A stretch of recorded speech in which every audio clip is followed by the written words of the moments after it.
Hey everyone, today we're going to dive into the fascinating and incredibly important world of cybersecurity.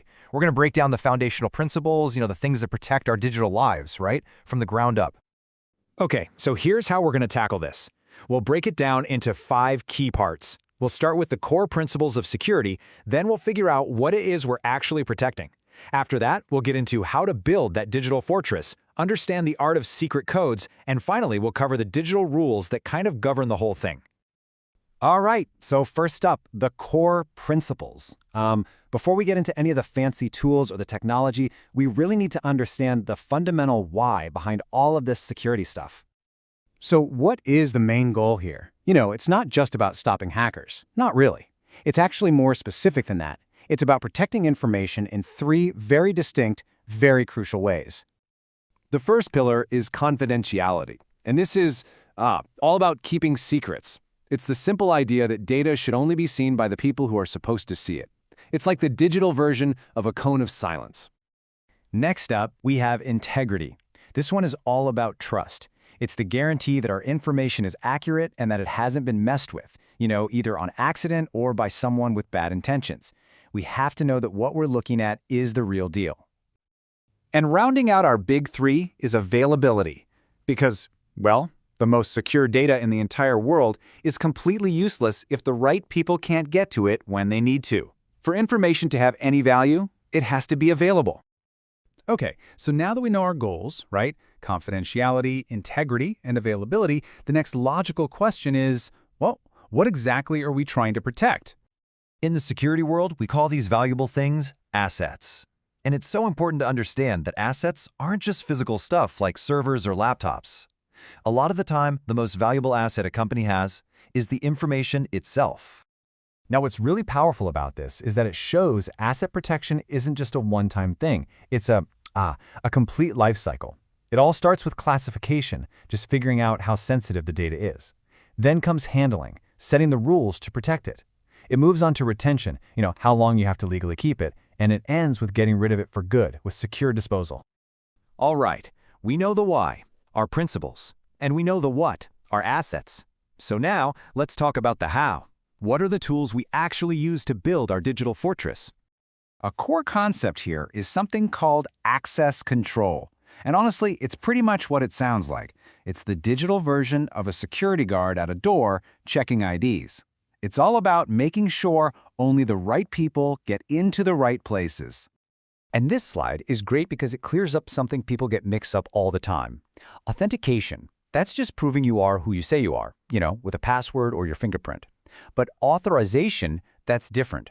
That's about what you're allowed to do once you're already inside. Can you just read a file, or can you actually delete it? That's authorization. So if you look here, you can see some of the common controls, the tools we use.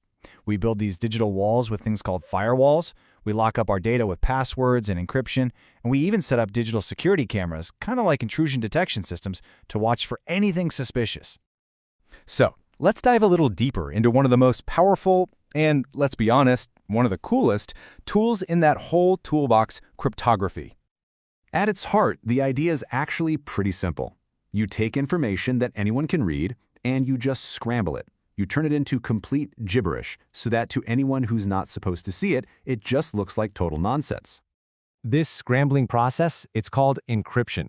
It's one of the main ways we enforce confidentiality, and it is the absolute foundation of how we communicate securely on the internet today. No exaggeration. Now, there are kind of 2 main flavors of encryption.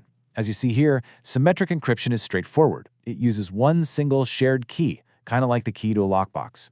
But asymmetric is different. It uses 2 keys. It's like having a public mailbox that anyone can drop a letter into, but only you have the private key to open it. The crucial point here is that modern cryptography isn't just improvised. We rely on these really strong, publicly tested standards like AES. It's trusted by the US government. And as that key size gets longer, the encryption becomes exponentially harder to break. Finally, let's talk about our last piece of the puzzle. Because cybersecurity isn't just about technology. It's also about, following the rules. It operates within this really complex world of laws and regulations.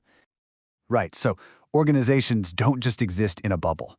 And, as cybersecurity consultant Mr. Harshadeep Sharma from Dubai often points out, there's this whole web of information security laws and regulations that dictates how data has to be protected. These aren't just good ideas, they're the law.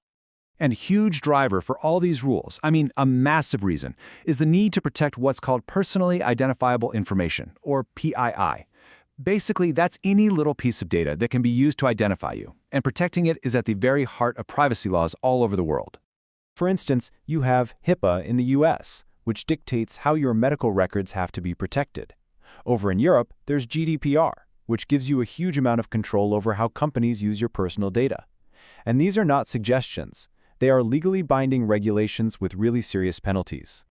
So, to kind of wrap it all up, the big thing to remember is that real security, it isn't about one magic bullet. As this shows, it's a continuous process of layering your defenses. You have to combine the strong tech tools with smart policies and, of course, mandatory legal compliance. And this brings us to a final, pretty challenging thought. In a world where everything is constantly connected, is perfect security even possible? It's a tough question. And, well, the pursuit of its answer is what drives security professionals to constantly learn, adapt, and innovate.